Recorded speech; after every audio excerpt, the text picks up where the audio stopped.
કૂતરા જા છે ને પેલા કૂતરા વાહે થાય. અરે વાગી મિત્રો તો સવારના દર્શન કર્યો 7 વાગ્યાના.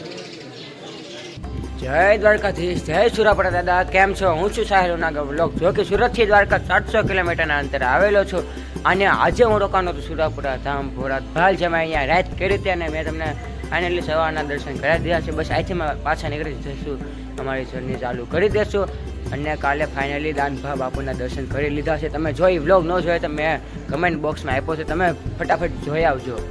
જો કે મિત્રો ત્યાં વાગી ગયા છે સવારના 8 અને ફટાફટ મેં કેમ કે થોડુંક એવું મોડું થઈ ગયું છે, ફટાફટ અમે અમારી જર્ની ચાલુ કરી દઈશું. તમે સાથ અને સપોર્ટને તમારો પ્રેમ અમને આપતા રહેજો.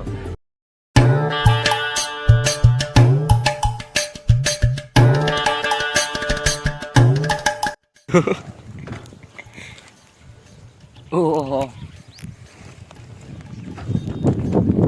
રોહિતને કંઈક જોવા ચેનમાં આવી ગયો છે.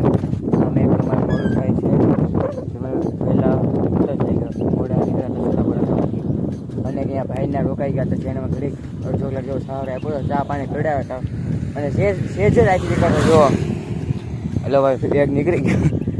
મિત્રો મારો વિચાર તો એવો છે, આ બધું કાપી નાખીએ સાહેબ. હા થોડું કપાઈ. અને અહીંયા કાલની જેવું છે, પવન ફૂલ છે, સાયકલ કે હાલતી નથી. એ અમારે 4 કે 5 કિલોમીટર હકારણ છે, જેમાં બર કરીને થાકી ગયા છે. બસ હવે તમારો સાથ ને સપોર્ટની જરૂર છે, આપતા રહેજો. ઉઠી ગયું આમે કેમ રોવે છે, કદાચ વાહે ન થાય થાળો આમાંથી.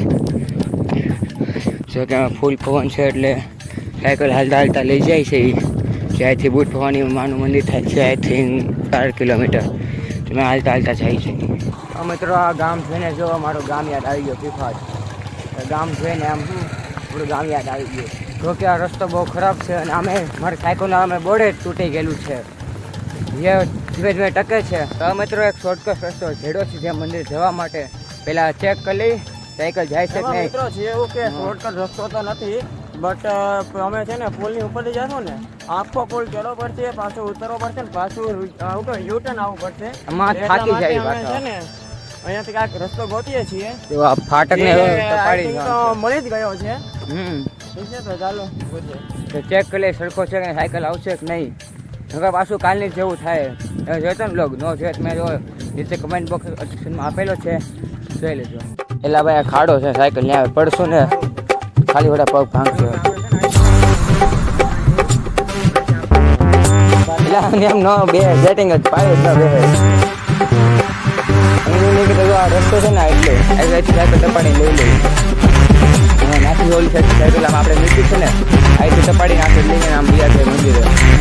બાકી આ ખાડામાં બહુ રિક્ષા લેવા પડે તો મોટા હાથ પર બાંધશે. ચાલો મિત્રો હવે ધીમે ધીમે સાયકલ પાર કરી લઈ. જો કે એમ કંઈ વાંધો તો નહીં આવે કાલની જેમ. પાછળ તો વાંધો આવ્યો હતો, આજે નહીં આવે કારણ કે આજે મેં ચેક કરી લીધું.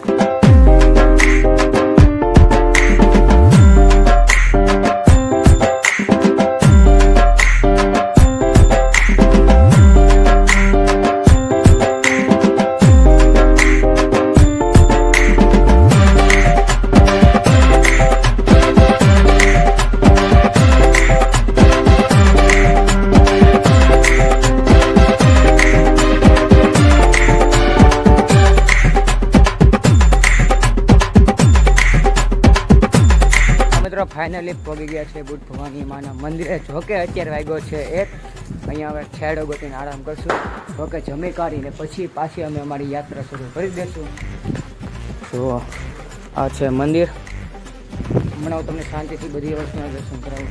મારે બ્લોગને લાગીએ છીએ અત્યારે. તો અહીંયા આવ્યા પછી અમને ખબર પડી કે અહીંયા જમવાનું આપતા નથી. જો તો હવે કંઈક બહાર ખાયું. જો કે અહીંયા અમે છેડે અત્યારે આરામ કરી છે કેમ કે હાવ થાકી ગયા છે.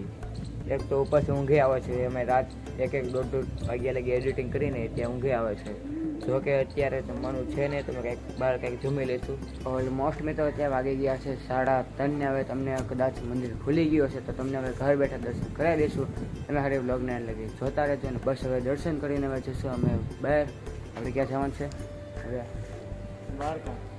દ્વારકા. તો મને કયા રસ્તે જવાનું છે? ચોટીલા ચોટીલાવાળા રસ્તે જવાનું છે. જોઈએ ચોટીલા જાય કે ન જાય તમને પડી જાય આગળના બ્લોગમાં. તમે હારે બ્લોગને લગી જતા રહેજો. મિત્રો અમારે દર્શન કરી લીધા છે, પણ મંદિરની અંદર ફોટો અને વિડીયો પાડવાનો સખત મને છે, એટલે મેં કાંઈ વિડીયો ઉતાર્યો છે. પણ જુઓ તમે અત્યારે ખાલી બહારથી દર્શન કરી લો. હવે જાય ચોટીલાવાળા રસ્તે.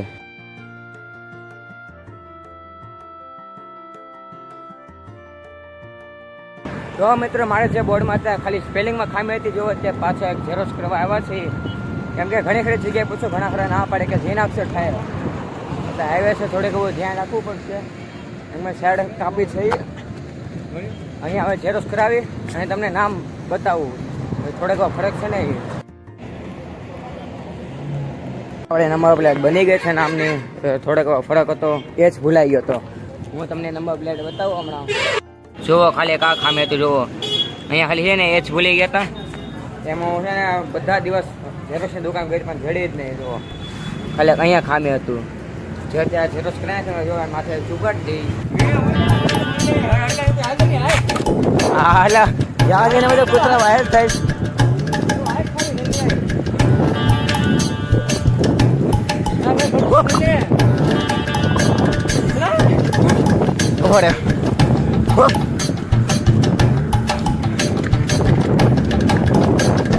આમથી માગવા મળે, આમથી માગવા મળે.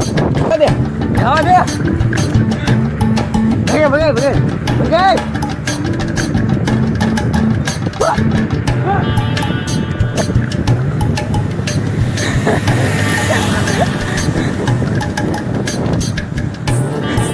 માંડ બેસે આજે એક 100% કવડી જવાનો હતો કૂતરો.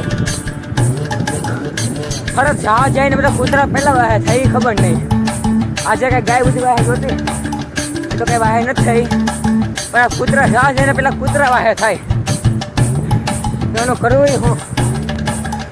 તો મિત્રો અત્યારે વાગી ગયા છે 6:30 અને હજી અમને કાંઈ એક રૂમની કાંઈ વ્યવસ્થા થઈ નથી. જે કે અમે હજી સહારો મેળવો નથી. જોઈ પેટ્રોલ પંપ કે હોટલમાં કાંઈક પૂછી જે કોઈ સહારો આપેલો ઠીક, નકર તો રામ ભરોસે.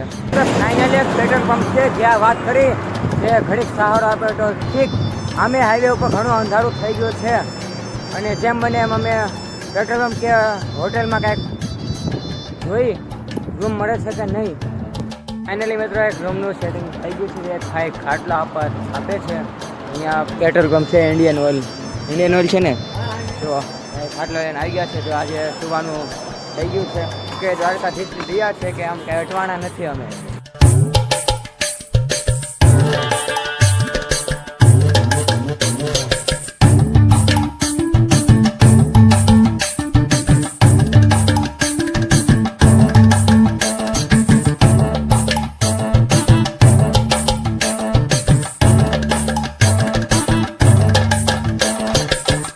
તો મિત્રો ફાઇનલી કેન્સલબેનની કમેન્ટ આપણા ઇન્સ્ટાગ્રામમાં આવી ગઈ છે. જો મેં આજે રીલ અપલોડ કરી હતી, જો આ રીલમાં કેન્સલબેન કમેન્ટ કરશો તો અમે થાકોડો નહીં લાગે અને ફટાફટ દ્વારકા પહોંચી જાયું.